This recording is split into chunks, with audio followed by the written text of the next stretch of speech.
امام مہدی بھی مسجد میں ہی ہیں۔ حضرت عیسیٰ کا نزول ہو گیا ہے۔ حضور پاک صلی اللہ علیہ وآلہ وسلم نے فرمایا کہ دین کے کمزور ہو جانے کی حالت میں دجال نکلے گا۔ اس کے بعد عیسیٰ بن مریم آسمان سے اتریں گے اور صبح صادق سے پہلے اعلان کریں گے کہ اے مسلمانوں، تمہیں اس جھوٹے خبیث دجال سے مقابلہ کرنے میں کیا چیز پریشان کر رہی ہے؟ تو لوگ کہیں گے کہ یہ کوئی جناتی مخلوق ہے۔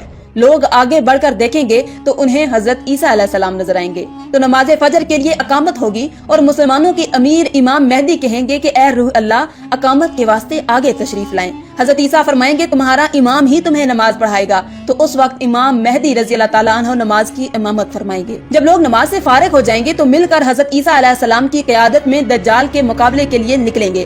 اب دجال کی حالت یہ ہوگی کہ وہ عیسیٰ علیہ السلام کی سانس کی خوشبو سے پگھلنا شروع ہو جائے گا، جیسے پانی میں نمک گھل جاتا ہے، اور حضرت عیسیٰ علیہ السلام کی سانس کی خوشبو اتنی دور تک پہنچے گی جہاں تک نظر جاتی ہوگی۔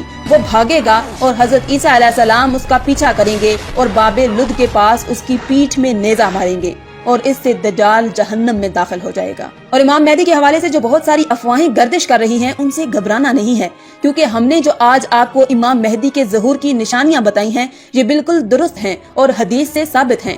کیونکہ اس وقت اسلام صرف مکہ اور مدینہ میں ہوگا، باقی تمام دنیا کافروں کی ہوگی، اور ظہور کے وقت امام مہدی کی عمر 40 سال ہوگی اور بیت اللہ میں آپ کا ظہور ہوگا۔ آخر میں اللہ تعالیٰ سے دعا ہے کہ اللہ تعالیٰ ہم سب کو فتنہ دجال سے بچائے اور ہمیں